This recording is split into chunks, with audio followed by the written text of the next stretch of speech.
Welcome to the StrongFirst podcast. This is the official podcast of StrongFirst, the School of Strength. For more information, please visit strongfirst.com. I'm Craig Marker, and welcome to the show. In this episode, our guest is Chris Chapman. Chris Chapman is the Director of Sports Science at Push. Push is an innovative company. They're looking at a lot of different sports technology. We'll get into a good amount of that in this interview today. But Chris has been a strength and conditioning coach in many different sports. He's trained gymnasts, skiers, hockey, basketball players. We'll probably find out even more today. His background is going to be really interesting. He studied motion analysis in graduate school. He was a kinesiologist. I'll probably clean that up in the next version. Chris, welcome to the show. Thanks for having me, Craig. I appreciate it. Let's get started talking about your background. I'm fascinated about your background in how you tracked motion and all that. Can you say a little bit more about that? Yeah, for sure. I mean, let's go back to where it all started. I think, like many youth, I had aspirations of being a professional athlete, not knowing what I knew. And I came from a product of parents where they didn't really push things on me, and they let me try and encourage me to try a whole bunch of different sports. So I was kind of what you call a jack of all trades, master of none. And I'd say I wasn't really good at many of them. So I learned pretty early on that I wasn't going to make it to a high level in sport. And I wasn't really genetically gifted either. So I got into the gym at a really young age, grade 9 weightlifting class, and I just gravitated towards it. So I had to put my work in for athleticism. But knowing that I love sport and I wanted to be around it, that's what kind of led me in the direction of kinesiology and exercise sciences. I was a bit of a science nerd, and I love being around sports. So why not combine the two and try and make a career out of it? So that kind of shot me off in that direction.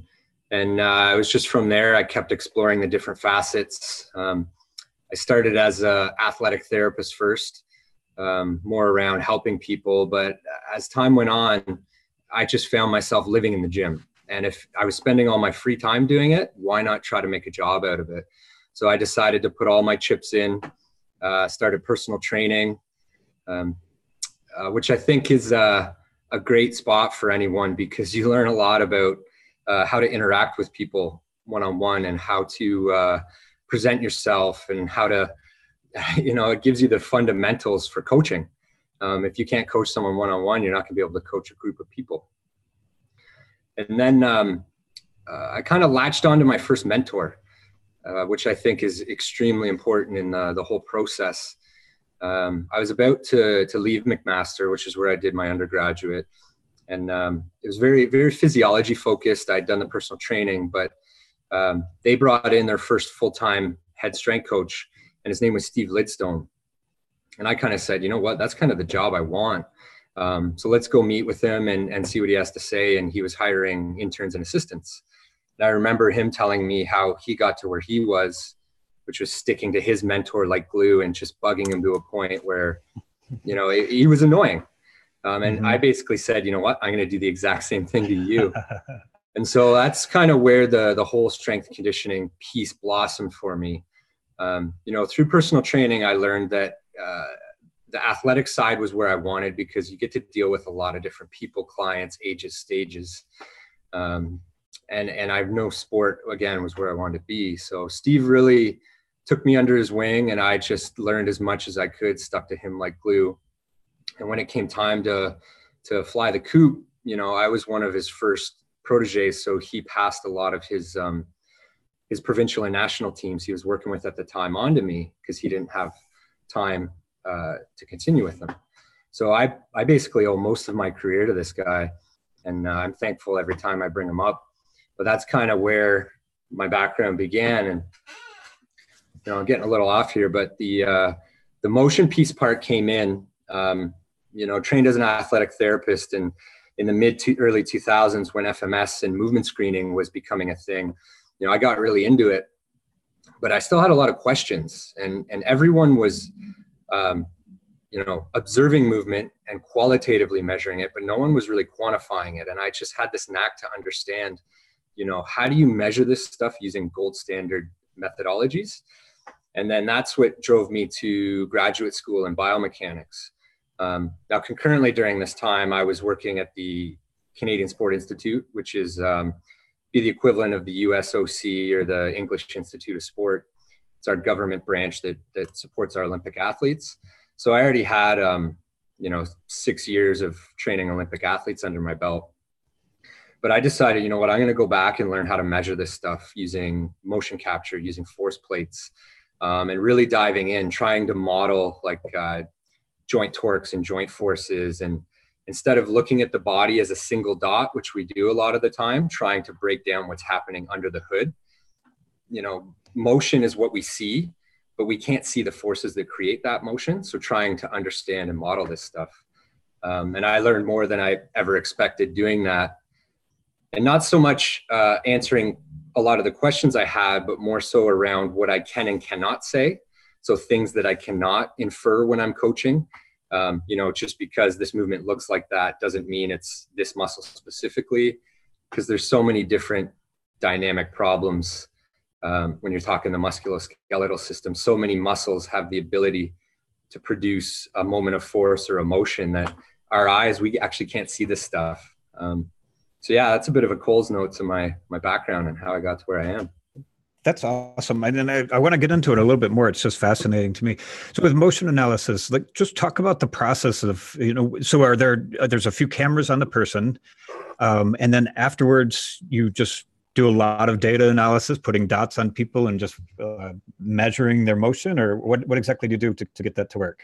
Yeah. So, going into it, being naive, I didn't know what I didn't know. And it's very engineering based. So you measure the motions or the kinematics, and that's using a camera system. Now, the way we do it is we place little reflective balls on specific spots on the body. Now, with my forearm, like I can't bend the middle of my forearm, but I can bend my elbow and wrist. So you kind of model the forearm as a segment, and you treat each body segment as this rigid stick in space. And there's different ways to model the joints, but basically we're measuring all these rigid sticks and how they move. And then what we do is we try and do as much on a force plate as possible. Now, what that does is that measures the reaction of all the force that the human is producing. So the forces are what create the motions. So that's kind of the causations. And then we take the segment motions and we take the force data and you combine them using Newton physics, some mathematical concepts. And then you can start to figure out what's happening at certain joints, what's happening on the inside. And then to take it one level deeper, you can add what's called EMG or electromyography, which measures the electrical activity of the muscle. And you can take that and start to divide it up into the different muscles. Now, you get down a rabbit hole real quick. So going down this, I realized that, you can get down some meaningless research that doesn't really affect the real world. And being a coach first, because that's my background, is I want to make sure that any of this stuff has real world application. So while it was great diving into that rabbit hole, I definitely had to pull myself back out and start to see how it fits into the bigger picture.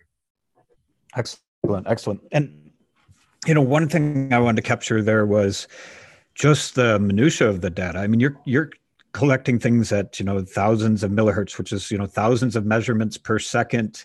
You get a data point, and it's unbelievable how much data you have. So you might have a 3-second movement, but thousands and thousands of data points. And to make sense of that, I guess the science, I was going to say the art of it, but the science of it. And so yeah, that's fascinating.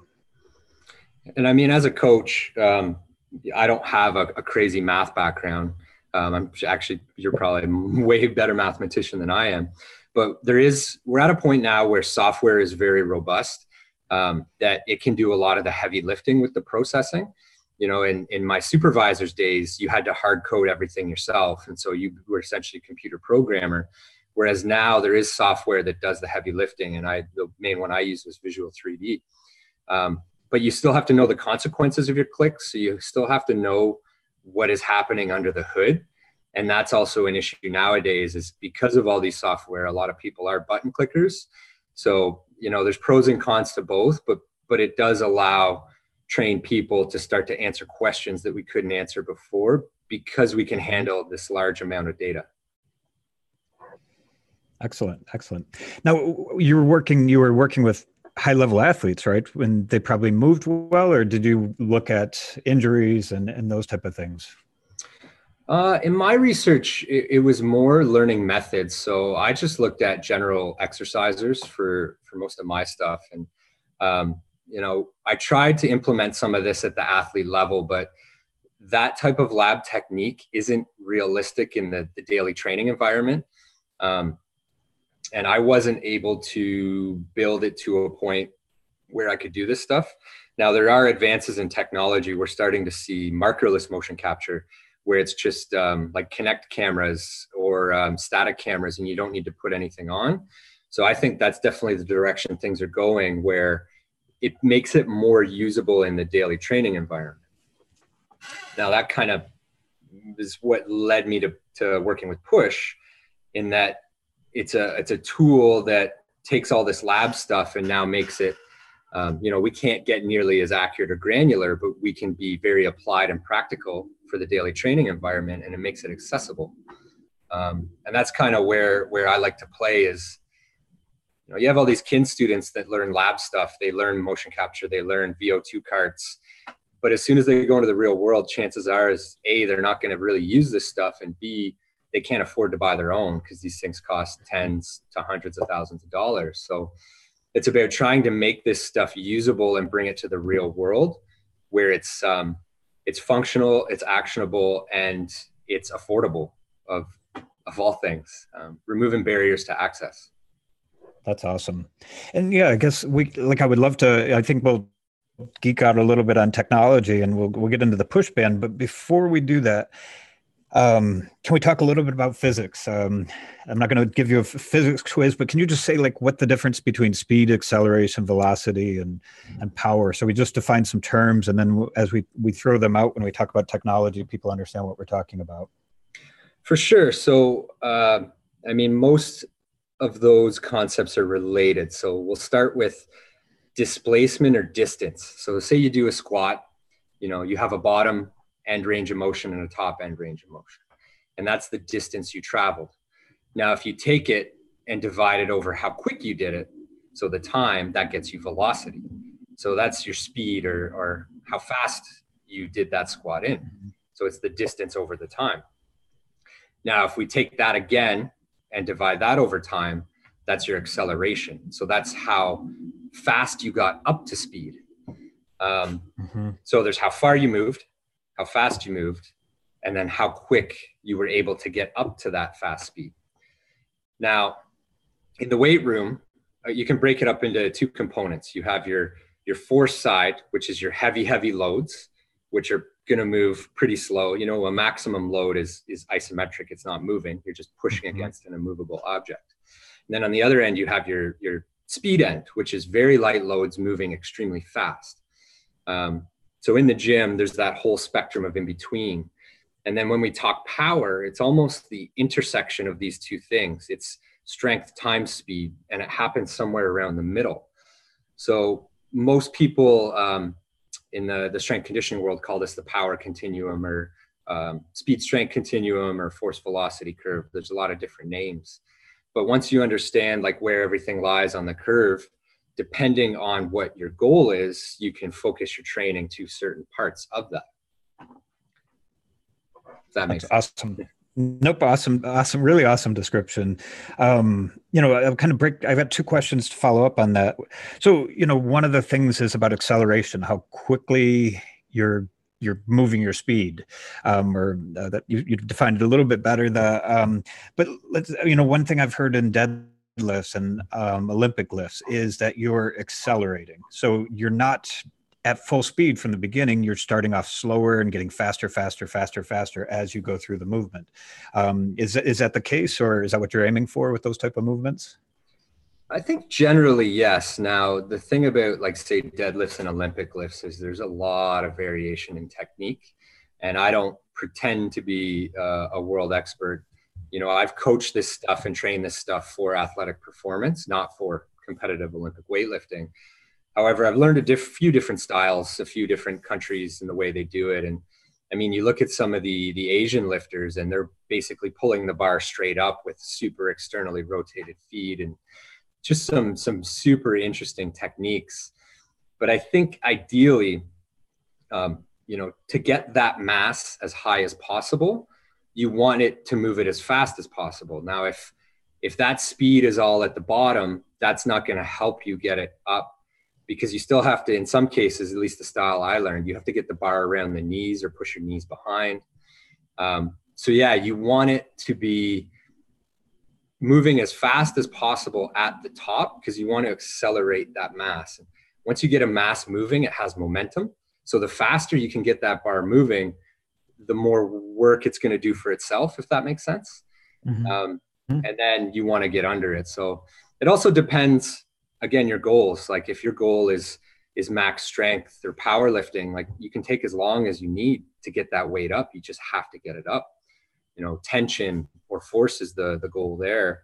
Whereas, if you're, say, a football player or a bobsledder, someone who needs to do something explosively, maybe the speed side is the answer. So a lot of this comes down to an it depends. And so I personally don't like making blanket statements about some stuff, because it just depends on why. Okay. So I've got another question, and I think I know the answer is going to be, it depends.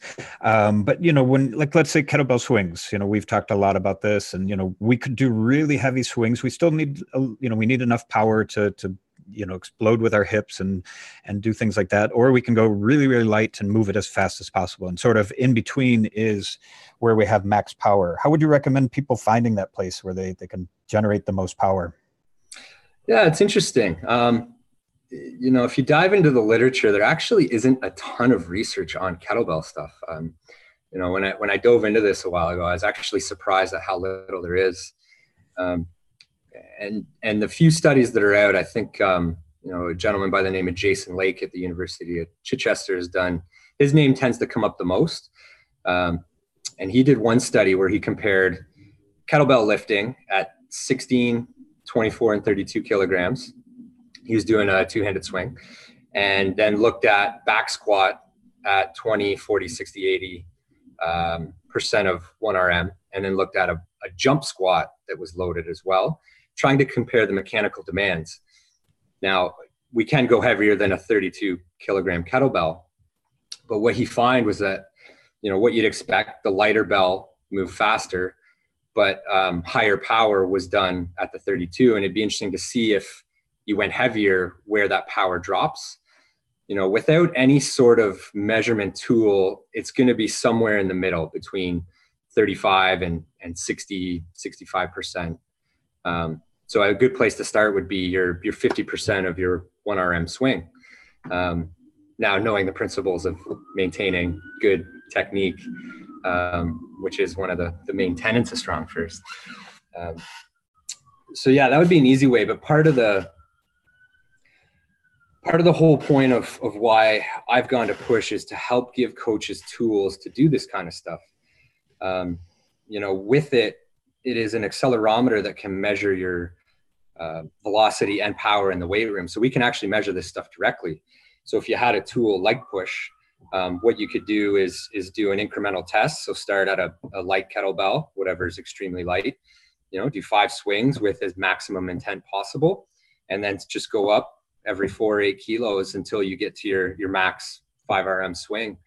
And then what you'll see is it'll be a kind of a inverted U-shaped relationship, in that you'll see peak power starting to dive off as you can't move that heavier bell as fast. Like I said, it's that intersection between speed and strength. So load will increase it and speed will increase it, but it'll get to a point where it gets so heavy you can't really move it fast, and then that power dips off. So there are tools out there to be able to do this stuff, but for the user that doesn't have any of that, I'd say go around your 50%. Until I see some studies, and maybe we can get someone out there listening to conduct this study. Let's find out where peak power on a kettlebell swing is with respect to percentage of max. That's awesome. Yeah, great information. And I think, like you said earlier, it depends a bit on what their goal is. If they're, you know, going for max explosiveness, maybe a little bit lighter on, lighter than 50%. And, if they're, trying to build more max strength, then it's going to be a little heavier than that. So, yep. Makes sense. We did this. This is why I'm really appreciative of Push being around. And we did this kettlebell toss where, we just did some similar type of thing that you mentioned, grabbed a lighter kettlebell, tossed it as far as we could. Luckily found a sand volleyball court that worked better than doing it on a gym floor, but tossed it as far as we could and just went up in weight. And then we did, and I forgot the formula, but we, kind of took into account the weight of the kettlebell, the distance we threw it, and came up with that force type curve as well, where it was an inverted U, and we could see where, it started to dip off. That's probably our best weight to use. But with the push band, it's been great. We can see how much power we're putting out, and, we can aim for hitting that same power each time after each set, and not have a drop in power, but also figure out where our max power is and what weight. So that's great. And so maybe you can say a little bit about that velocity-based training and why that's important. Why not just use 1 rep max and those type of things? Yeah, I mean, it's interesting. I mean, let's go back to that study, because I think a few other interesting points came out of it. The kettlebell swing produced higher power than the back squat, which is interesting right there. So if you're training for power, I'm using kettlebells as a better tool. Now, peak forces were higher in the heavy back squat, and that's probably due to the fact that you can load up a squat a lot heavier.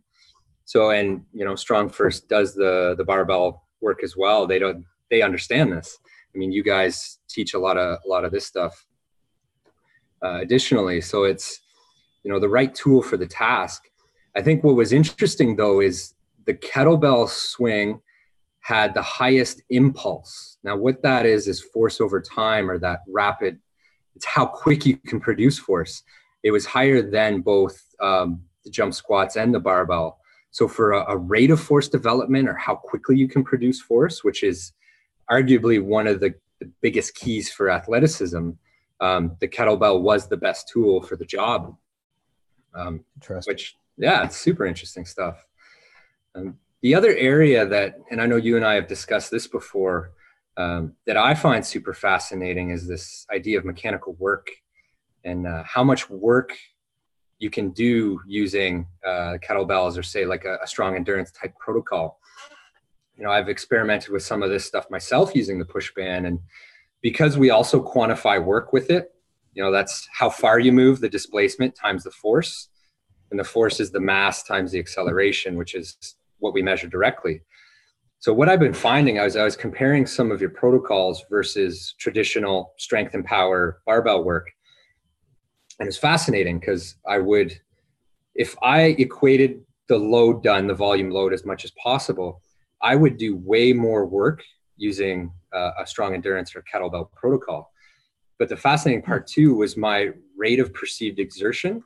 So after every workout, how hard was this workout on a scale of 1 to 10 would always be lower for the kettlebell protocol. So I could accumulate more work and feel not as crushed after the workout, using a strong endurance type protocol. And then I tried to do the opposite, where, okay, so I can do more work. Let's try equating the work. So doing more barbell lifting to equate it. And then what I would find is there was a lot more external load. So the volume load was way, way higher. So that's way more stress on my system. And my RPE was also like an 8, 9 out of 10 when I did that. So I was feeling pretty crushed after that barbell workout. So I just personally find that fascinating, which you can accumulate large amount of work over time and still stay within a sustainable range of effort, RPEs at 5, 6, 6.5, which to me is sustainable over the long term. That's awesome. That's great news. Interesting to hear that. kind of off that, and what you said before was this idea of being able to switch direction quickly. And maybe you can help explain this to me. Fabio Zonin worked with some Italian researchers, and they did some kettlebell swings with ballerinas. And a ballet jump, I haven't done a lot of motion analysis, but it just looks very different than a kettlebell swing. But these ballerinas actually could jump higher after this protocol, and their balance became better. I think that was another one of the outcome measures. How would you explain that? That they're jumping better, a very different movement, and their balance has gotten better. Well, I'd say it comes down to a few things. I mean, one, kettlebell swing is a rapid, explosive hip flexion and extension. And there's very few motions where you can rapidly eccentrically load that motion. So you're eccentrically loading the spine, that hip flexion, glutes, hams, all that stuff. And so that, if you think of a jump, you do that counter movement at the start. It's the exact same motion as far as the hips are concerned. So that probably transferred very well in a very quick, explosive jump. They were able to utilize that more from loading it rapidly and repetitively over time. I think the other thing is that rate of force development, rate of force production. So with the kettlebell, in order to get up a bell of a decent weight, you have to produce force quickly. And I can speak to some of the local work here. I'm fortunate enough to have trained under Tyson Beach and Dave Frost, who are proteges of Stu McGill. Now, Stu McGill is a spine researcher who has actually done some work with Pavel, just fascinated by some of his techniques and his abilities. And I may be wrong, but I'm pretty sure Stu said that Pavel has the strongest core pound for pound he's ever measured, which is again another fascinating result of kettlebell training and the StrongFirst techniques. But one very key thing Stu found, which I haven't really heard discussed anywhere else, is this concept of rate of force relaxation. So it's not about producing the force, but how quickly you can relax and get back into another motion or producing that force again. And when I think of ballet and repetitive jumps, you have to jump, catch yourself, and they have to look graceful and make it look easy. And so the ability to get to where you need to go, whether that's in the air, across a field, do so and relax and get ready for the next movement, is something that is unique, I think, to kettlebells and maybe some Olympic lifting. But I didn't really think about it till Stu discussed it, and he came across this stuff measuring kettlebell swings. Mm-hmm. So, there's a few things why I could speculate why they found that. I don't know exactly, but that would be my thoughts. Yeah. Yeah, and that relaxation piece is pretty interesting. And Pavel doesn't show off his movements very often. And I've been lucky to see him move. And we were working with some pretty high level fighters, and he was teaching them breathing techniques, and just to help them relax in the movements. And finally, he just demonstrated something and just the quick relaxation and tension and of a punch. And I've never seen anybody move that fast. It was just incredible. And I had been just watching all these high level fighters, and just, he can relax and contract very quickly. And I think that's, it could be the kettlebells, or, it's something unique about him that no matter how many kettlebells I'll do, I don't think I'll be able to do that. But yeah, it's really interesting. Yeah, I think that relaxation. Do you think it would generalize to people who need to change direction? An athlete who's on the field and shifting directions quickly. Is that the same type of thing or something different? 100%, and that's kind of where I was going with it. Is I love using it. Kettlebell work with athletes for that purpose. Is in order to do it efficiently with good technique, you have to have that ability to contract, relax rapidly. If you're going to cycle it over and over, and then, if we start to lengthen out and do some long cycle work, then it's an endurance fatigue. Can you maintain that contraction relaxation over time without fatigue? And that's exactly what unanticipated cutting Or, you know, I work with freestyle skiers. You land off a 100-foot jump and you're off balance and you have to contract quickly and catch yourself. You know, I think there's so much transfer to task with that principle. Yep. Excellent. So yeah, let's talk a little bit about the push band and you know, that, like you said, it brings something that's accessible to people. Not many people have a force plate in their gym. Very few gyms probably have a force plate to measure things. But with the push band, you can just wear it and press a button, and you get pretty interesting metrics right in an app. And, you know, we're talking about something explosive like kettlebell lifts, but you can use it for squats or anything that you want to measure that velocity-based training. And, you know, you already mentioned some of the benefits, but are there, you know, other benefits for somebody who's just a bodybuilder or just, you know, looking for other types of, you know, strength gains? I mean, there's so many benefits. And I think we come full circle again. You asked about velocity-based training. I think it's become very en vogue in the athlete strength conditioning world. You know, power and speed are critical to just about to a lot of sports. I don't want to say all of them. And so now that we have the ability to measure this, it's had high uptake in that world. You know, these sensors here are surprisingly bad. We think the eyes are a lot better than they actually are. You know, I've dove into this, and we've done some of this work in the lab I'm a part of. So, you know, historically we've said train as fast as you can, and if the intent's there, we think it's there. But, you know, for anybody, there is research to show when you give feedback of that performance on how fast they're moving, you put a number or a graph to it, they actually perform better because now they have knowledge of results and now they have a target to beat. So that's one of the primary use cases is real-time feedback.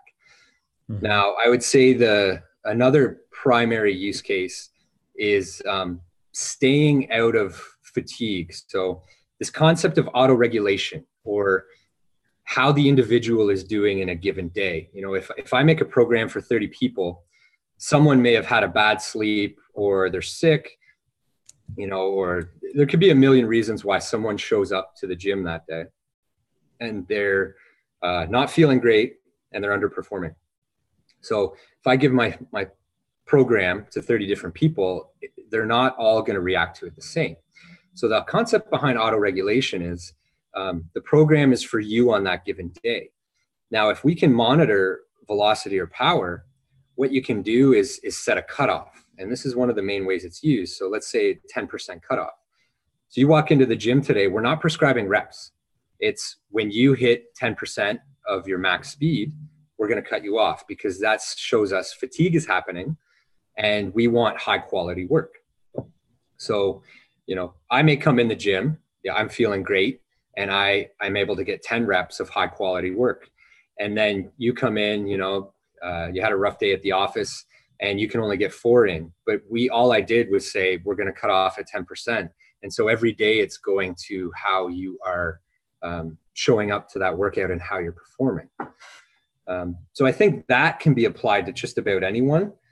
There is, you know, I'm sure we all see it is the culture of harder is better all the time. I need to be lying on the floor for a workout to be good. I'm not saying it's bad, but I don't think it's sustainable over the long term consistently. So this is one way to mitigate that. Now, for the general pop and bodybuilders, I mean, we could spend a podcast each on diving into the uses of it. More than velocity and power, it does measure work, so mechanical work, and that is kind of your metric on. It's like volume load, your sets times reps times weight, but it's actually taking into effect the person and how they're moving. So it's a better metric for strain. And, you know, when you talk, like say some of the Plan Strong stuff where there's that somewhat randomization and the spikes, you know, I was listening to one of the other podcasts and it may have been Brett talking about that. You know, you don't want high consistent workloads over time, and you don't want low consistent. You want it undulating. So you can actually track this stuff now just by wearing the band for your whole workout. So that might be important. You know, for a bodybuilder, I'm not sure there would be the best use case for it. We are starting to add more metrics like time under tension, and it can measure your concentric, eccentric phases, your movement. So if you were a hardcore bodybuilder that actually wanted to quantify and slowly increase, you know, that principle of progressive overload, you know, it might help you to quantify in that aspect. You know, there's so many uses. I think one of the ways that we're seeing it used quite a bit is jump testing in training. You know, you can wear it on a waist belt and put it at your center of mass, and you can measure things like jump height and jump power. You know, the tools that are used for that cost twice as much as a band as is. So what we've done is we've even made jump testing more accessible. So I definitely think the use cases that the band is good for, it was born out of a strength coach. So the use cases are definitely coaching first. Now, what we're starting to do is bring it more to how can an everyday fitness enthusiast, exerciser, person who just loves it, utilize this tool. And one of the ways we've done it is we built another app that's more for the CrossFit world. So it can actually track what you're doing every day in the CrossFit gym. So we've solved the problem where you can just click it and do your whole workout, and it knows what's going on. So yeah, there's definitely a lot of different use cases for the push band. And I don't want to pigeonhole it to any group or person, but I definitely think it's a coach's tool first. Yeah, I think, just kind of highlight some of the things that you said. You know, when we have somebody new at our place that has never done kettlebell swings, you know, we'll try to give them different cues, and, you know, internal cues don't seem to work so well of, you know, tighten the glutes or, you know, squeeze the glutes, you know, explode works a little bit better, but putting that app right in front of them, and so they see their number going up or down, they just learn sort of naturally to like explode, but relax and not, you know, it's not a tension the whole time movement. They kind of understand a little bit. They get that instant feedback of, you know, how high they jumped, or, you know, how high they, you know, or how explosive they were. So, you know, I find it works really well with new people just to give them that feedback, like you mentioned. You know, so I think that's been one of the big uses. You know, when I saw the stuff that you're working on, and I'd like to get into that a little bit, but that the other app you mentioned, you know, for CrossFitters, and you just pressed a button once and the machine learning knows if I'm doing squats or if I'm doing push-ups. That's fascinating stuff that you guys are working on, and it's really neat to me to see where this can go. We've had some other conversations. I don't know what you can talk about to the public or not, but can you say a little bit more about what you guys are working on, or some of the new products that you're developing? Yeah, and so that's the one. That one's called Nexus, is the CrossFit one, and it's currently in pre-order right now. So it will be out very soon. And if you have a push band, you can actually use both apps, so you get access to both. Like, we don't charge for the app is free. And then the other thing we're working on is we're starting to take the sensors that are in the push band and embedding them into clothing. This is kind of where I think things are going to go, is that tech is going to be ubiquitous in what we're wearing. So actually you don't notice it or feel it. You know, we're working with our Olympic track team on some of this stuff, and we've tested it on them, and they don't notice any of the sensors are there. It just feels like regular compression gear. So it is fascinating stuff, and we're still working on it from a prototype stage, but right now it's promising. You know, we've done a lot of the validation work, and yeah, it'll be interesting to see where it goes. I think what I'd like to say though is let's not put the cart before the horse. And all this tech stuff is fascinating and interesting, but it's not a replacement for the sound fundamentals. Like, tech to me is an add-on to the basics. Like, it's not a replacement for it. And what it is it's validation using feedback. So all it is it's a new or an additional means of feedback, like exactly how you said. And that's how it should be used first and foremost, is, you know what, maybe this just validates what I already know or what I already see, but now I can see so concretely. Or, for your client, like you said, or your student, as you guys say, it gives them a target to chase, and it gives them gratification, and it gives them visual. When they don't have that, they're maybe going purely off a feel, but when you give them that external cue and then they see it get better, that connects the dots for them, like you said. And I just think that is so much more powerful to have this information. Mm-hmm. I've been fortunate. I was a strength coach in a sports high school for a few years, and I still work with some youth athletes, and it's a paperless generation. And I think we also have to look forward as to what's coming. They don't want to use pen and paper. They don't want to look at Excel. They don't want to do any of that. And when you put it into their world, some people may hate this term. Maybe it's gamification of it. But it's getting them into the way they're used to consuming information. And what we've seen with the high schools and youth athletes that have adopted it, it actually gets way more buy-in. You'll walk into a high school and all the kids are loving the tech because they understand it, they see it, and now they're getting that feedback and they absolutely love it. So it is a way to engage people that may otherwise not be engaged in exercise or fitness. Yeah, that's awesome. I think the gamification, like I fall for it all the time, and just even my audiobooks, it gives me badges for how much I read, and like I fall into that, and I think that's really important. And I see Brett Jones numbers, and I aim for those every time I use the accelerometer. So I think it's neat. It's a nice motivation, another type of motivation, and not just what weight of kettlebell I use. It's I can actually see his numbers, and so what if I can swing the 56 kilogram crappie? It's got to be powerful too. 100%. That's awesome. We're getting close to the end of time. This has been an awesome conversation. What last thoughts do you have, or what things did I miss asking you? Some final thoughts from you. Yeah, I actually don't know. It's I wonder where do you see this whole tech stuff going? Because I know it's interesting, because StrongFirst is very raw and real, and it's minimalistic, I would say. So it's interesting to see this nexus of bringing tech into the StrongFirst world.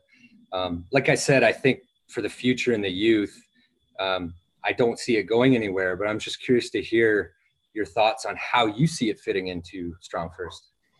I think, and we've been testing, accelerometers and different technology for a while. And it wasn't until, recently that, these strong endurance type protocols, people need to adjust their power on it. And, we've got people who are just doing max power swings on every single set, or they're used to doing these, 500 rep workouts, and they're used to just dialing it down so that they can make 500 reps in a workout.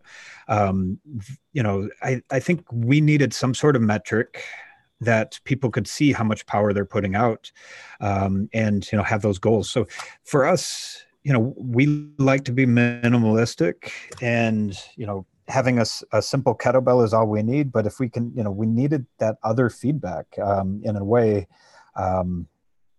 especially with these new protocols that depended on max power. This new material Pavel's going to release soon is all about max power. So we needed some way to measure it. Yeah, and that makes total sense. Unfortunately, when it comes to power, our eyes aren't the greatest tool. We can tell when something looks good or looks bad, but that's more of a pattern recognition thing. When it comes to like a specific joint angle or a specific velocity, the literature shows like humans actually aren't that good at perceiving this stuff. So, again, that's kind of why I went down this road is let's try and bring simple, affordable tech solutions to be able to solve some of these problems, and at least give people an option if they want to go down that road. Yep.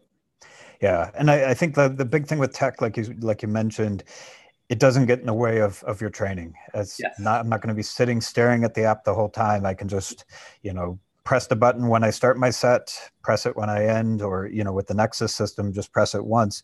I'm not sitting there thinking a ton about it. So that's the big thing. We didn't want tech to get in the way of the training. Yeah, 100%. I mean, being a math guy, I'm sure you've lived in Excel. When I was training Olympians, I was an Excel monkey for almost a decade. And part of me going in this way is to help coaches who do a lot of paper programming. Less time in front of the screen, more time coaching is the ultimate goal. So if I can get coaches spending less time on the computer, less time trying to collect data and monitor data, to me, that's a big win. And so that's one of the big problems we're trying to solve as well. But as you said, it can't interfere with the main goal in the gym and the training. It has to be as easy, usable as possible. So I agree with you on that one. Excellent.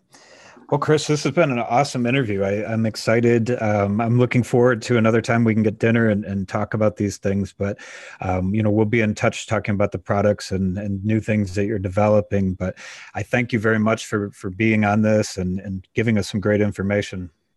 I appreciate your time and having me on. It's always great to talk shop, and I'm glad to do so anytime. Excellent. I'm sure we'll get some questions from listeners, and maybe we'll have you on again to talk some more, because I think we just covered the surface of these areas, and we'll probably be surprised people want a lot more detail. But thank you so very much. Yeah, thanks again. I appreciate it. Take care, Craig. Thanks.